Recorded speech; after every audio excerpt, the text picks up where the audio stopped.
अस्सलाम वालेकुम दोस्तों, उम्मीद है कि आप लोग ठीक हैं, खैरियत से हैं। अल्लाह पाक आपको अपने हिफ्ज़ व अमान में रखे और ये ठंडे मीठे जो आपके रोज़े हैं इसी तरह जाएं। हमारी दुआएं आपके साथ हैं। इंशाअल्लाह ताला आज रात को उम्रे के लिए रवानगी होगी दुबई से और फिर अगली मुलाकात जो है वो आपसे इंशाअल्लाह ताला जाज़े मुक़द्दस से होगी।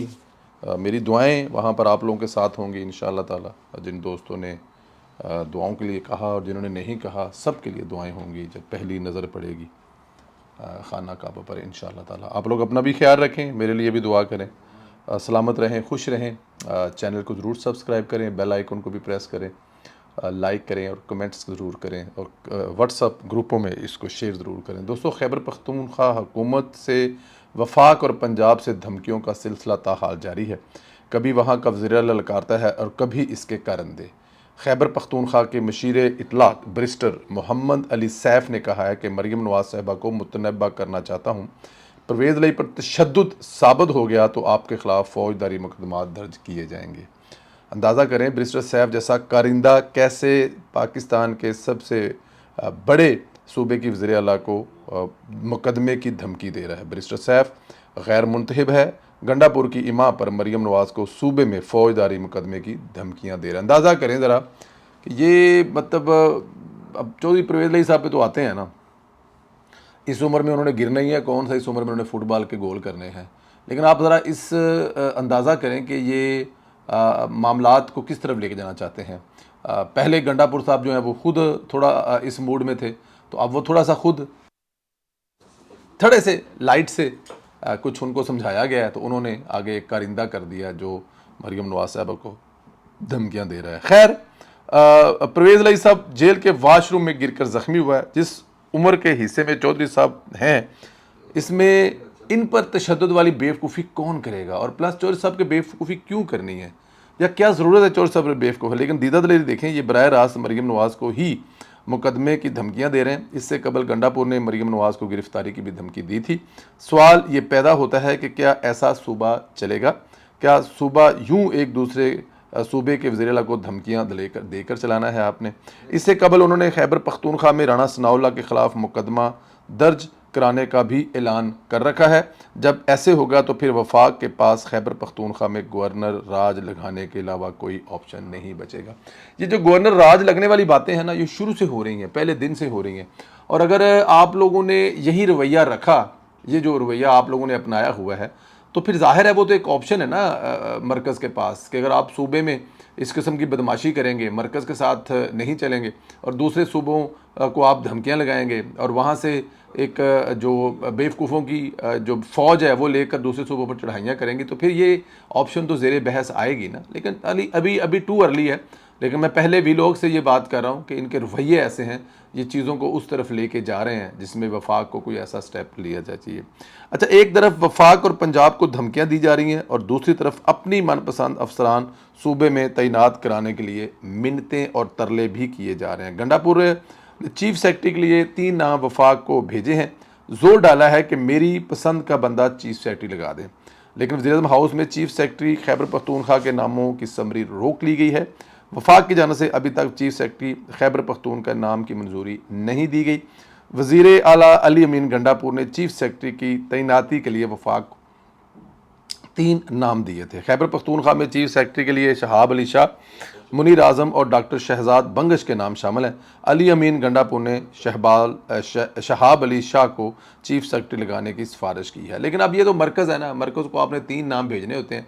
उन 3 नामों में से एक ने मरकज़ ने देखना होता है कि ये बंदा करप्ट कितना है, इस बंदे ने तबाही कितनी मचाई हुई है, इस बंदे की क्रेडिबिलिटी क्या है, इस बंदे की खिदमात क्या है, क्या वो मतलब ये जॉब सर अंजाम दे सकता है। और सबसे बड़ी बात है सूबे के वफाक के साथ जो तलकात है, मेरा ख्याल है वो भी एक बड़ी अहम चीज़ है कि जिस बंदे को लगा के भेजा जा रहा है वो वहाँ पर करेगा क्या जाके। तो ये अली अमीन गंडापुर की जो ख्वाहिश है वो अपनी जगह पे है, लेकिन मरकज़ बहुत सारी चीज़ें देखेगा और जो अभी रोकी है तो शायद उसकी वजह भी यही होगी। तो जैसे टाइम आगे गुजरेगा मेरे ख्याल में इस पर फ़ैसला होगा। लेकिन फ़िलहाल असम्बली रोकी हुई है और अली अमीन गंडापुर साहब को, वैसे मैं जब अली अमीन गंडापुर के नाम लफ्ज़ वज़ीर आला लगाता हूँ तो मैं बिलीव करें कि मेरा जो है ना पंजाबी कहते हैं कि हादसा नहीं रुकता, बट मैनू कंट्रोल करना पैंदा है कि ए वक्त भी आना सी कि अली मीन गुंडापुर जैसे लोगों को वज़ीर आला बनना था, जिनका माजी देखें हैं, जिनकी शहद की बोतलें देखें, जिनकी बदमाशियाँ देखें। इनको कश्मीर में बाकायदा तौर पर रोका गया था कि ये कश्मीर में इलेक्शन के दौरान आ नहीं सकते, हालांकि ये कश्मीर अमूर के वज़ीर थे, लेकिन इन पर पाबंदी थी कि ये कश्मीर इलेक्शन कमीशन ने इन पर पाबंदी लगाई थी कि ये कश्मीर पर नहीं जा सकते। उसके अलावा GH को हमने बहुत सारी स्टोरियाँ, कहानियाँ, उनका रवैया, फिर उनकी ऑडियो कॉल जिसमें वो गालियाँ निकाल रहे हैं, जिसमें वो पैसे देने की बातें कर रहे हैं, जिसमें वो रिश्वत देने की बातें कर रहे हैं, बहुत सारी ऐसी चीज़ें। लेकिन देख लें खुदा की कुदरत और कानून देखें कि मतलब क्या हो रहा है। लेकिन एनी हो रहा है, फिर मैं आप इसमें क्या कर सकते हैं, हो रहा है तो फिर हो रहा है, करवाने वाले करवा रहे हैं, खुशी है उनकी। अच्छा, इधर PTI ने इस्लामाबाद में 23 मार्च को जलसा करने का ऐलान किया। ज़िली इंतज़ामिया को दरख्वास्त दी हमें जलसे की इजाज़त दी जाए। PTI के ट्रैक रिकॉर्ड को मद्देनज़र रखते हुए इस्लामाबाद इंतज़ामिया ने जलसे की इजाज़त नहीं दी क्योंकि लोग फ़ौजी तनसीबात पर हमला कर चुके हैं। इमरान खान ने इस जलसे की जिम्मेदारी शेर अफजल मरवत को दी। मरवत ने रात को धमकी लगा दी, इजाज़त ना भी मिली तो हम परेड ग्राउंड पहुँचेंगे और जलसा ज़रूर करेंगे। यानी शेर अफजल मरवत ज़िली इंतज़ामिया से टकराने का ऐलान कर रहा है। जब ये टकराने का ऐलान कर रहा है तो फिर आप अंदाज़ा करें कि हालात क्या होंगे। PTI का यही मिशन है, हुकूमत को नहीं चलने देना, मईशत की तरक्की की राह में रुकावट डालनी है। लेकिन बताया है कि ज़िली इंतज़ामिया की पूरी तैयारी है कि वो भी पूरा आगे से जवाब देने के लिए तैयार बैठे हुए। देखें, ये हुकूमत ने देखना है कि जो सिचुएशन लॉ एंड ऑर्डर की क्या है, और फिर जो जलसा करने की इजाज़त मांग रहे हैं, इससे पहले उनका ट्रैक रिकॉर्ड क्या है कि अगर उन्होंने इस्लामाबाद में इससे पहले जलसे की इजाज़त मांगी है तो इन्होंने क्या किया था। आप लोगों को याद होगा जब ये इमरान खान साहब की मौजूदगी में या इमरान खान साहब की क़यादत में इन्होंने इस्लामाबाद के दरख्तों को किस तरह आग लगाई थी, इन्होंने मेट्रो को कितना नुकसान पहुँचाया था, और फिर वो बड़ी तरीही चीज़ें हैं, उसको आप लोग जानते ही हैं। तो अब ज़ाहिर, फिर आपको वो अदालतों के वो रिमार्क भी याद होंगे जिसमें उन्होंने कहा था कि हो सकता है, मना किया गया था कि इस लाइन से आगे आप नहीं आएंगे, ये इससे आगे आप नहीं आ सकते, लेकिन वहाँ से आगे भी गए और जो किया वो भी सामने है। तो फिर अदालतों की तरफ से इमरान खान को ये शेल्टर दिया गया, ये इमरान खान को बल्कि अदालतों से कहा गया कि हो सकता है कि किसी ने इमरान खान को ना बताया। तो ऐसी चीज़ें माजी में हो चुकी हैं, लेकिन क्योंकि अब वो अदालतें भी नहीं हैं, अब वो इंतज़ामिया भी नहीं है, काफ़ी हद तक इंतज़ामिया से जो इमरान खान की बाक़ियात है वो ख़त्म हो रही है, काफ़ी हद तक अदालतों से बाक़ियात ख़त्म हो रही है, तो वो सहूलतें नहीं मिल रही। लेकिन शेर अफजल मरवत साहब जो हैं वो मेरे और आपके भी बड़े फेवरेट हैं, उनका कोई पता नहीं तोपों का रुख किस तरफ हो जाए, तो वो कह रहे हैं कि जी मैं तो आऊँगा। कल अब उन्होंने कहा जी कि मुझे वादा, वो जो लोगों को बताते हैं कि उन्होंने पता नहीं कितने करोड़ अवाम वोट ले लिए, और कल शेर अफजल मरवत साहब जो है 25 लोगों के ख़िताब में कह रहे थे कि आप मुझे 30,000 ऐसे बंदे दे दें जो डंडदार हों, बहादुर हों, तो मैं आपको आपका मैंडेट भी वापस लेके दूंगा और आपका इमरान खान नियाज़ी भी जेल से बाहर निकाल के दूंगा। मतलब करोड़ों वोट लिए है पाकिस्तान तहरीक इंसाफ में, और उसके पास 30,000 बंदे ऐसे नहीं है। वो 30,000 बंदे हमने देख लिए जो 9 मई को आपके निकले थे ना, 25, 30, 40, 50, 200, 1000 लोग जो निकला था, वो देखा जी कितना बड़ा तीज था।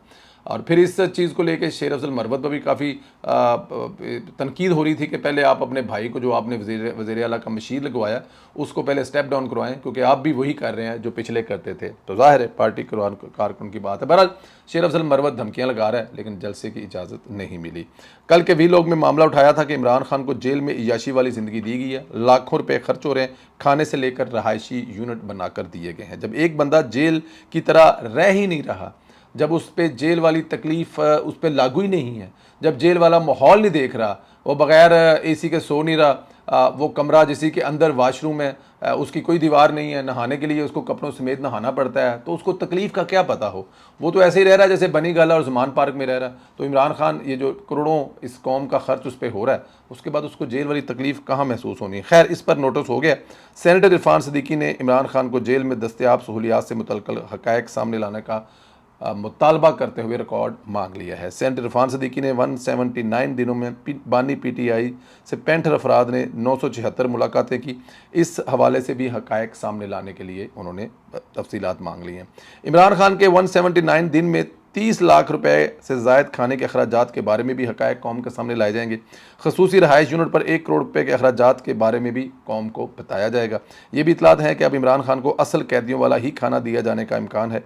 एहसास दिया जाए कि वो जेल में है, जैसे दीगर कैदी रहते हैं, इस तरह इमरान खान को रखने का फ़ैसला हुआ है और तमाम अजाफ़ी सहूलतें मुमकिन है इमरान खान से वापस ले ली जाए। मगर मुझे लगता है ये ऐसा होगा नहीं।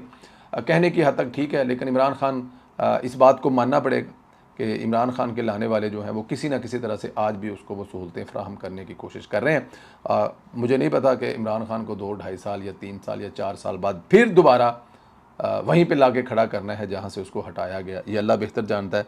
लेकिन मामलात ठीक नहीं है। इमरान खान के साथ वो सलूक कैदियों वाला नहीं हो रहा जो होना चाहिए। उसके साथ बड़ा वीआईपी का सलूक हो रहा है। जैसे वो चाहता है जेल वो वैसे काट रहा है। जहाँ वो चाहता है कि उसकी बीवी रहे वहाँ उसकी बीवी रह रही है। देखें जेल तो सबके लिए बराबर है, सज़ाएँ तो सबके लिए बराबर हैं, लेकिन बुशरा बीबी जो है इस वक्त अपने घर में कैद है।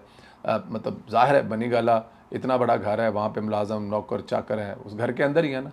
उस घर में उनको किसी वाशरूम में बंद तो नहीं किया हुआ ना, पूरे घर में घूम रही होंगी। मतलब नमाज़ पढ़ रही होंगी, रोज़े रख रही होंगी, लोगों से मिल रही होंगी, हदायत दे रही होंगी, अपना काम कारोबार बिज़नेस चला रही होंगे। लेकिन दुनिया के किस कैदी को ये सहूलतें मौजूद हैं? तो इमरान खान की सहूलतें जो हैं जी, ये मैं और आप सोच सकते हैं कि ये सहूलतें उससे वापस ली जाएँ, लेकिन मुझे लगता है ये इतना आसान होगा नहीं। अपना बहुत ज़्यादा ख्याल रखें। इंशाअल्लाह ताला आप लोगों से अगली मुलाकात जो है वो हजाज़ मुक़द्दस से होगी, सोनी और पाक धरती से होगी। मेरे लिए भी दुआ करें और मेरी दुआएं इंशाअल्लाह ताला आप लोगों के साथ होंगे। अल्लाह ताला की ज़ात आप लोगों को अपने हिफ्ज़-ओ-मान में रखे। चैनल को ज़रूर सब्सक्राइब करें, बेल आइकन को प्रेस करें, व्हाट्सअप ग्रुपों में इस वीडियो को ज़रूर शेयर करें, और क्या इमरान खान से सहूलतें वापस ले ली जाएंगी इस पर कमेंट ज़रूर करें। बहुत शुक्रिया दोस्तों, खुदा हाफिज़।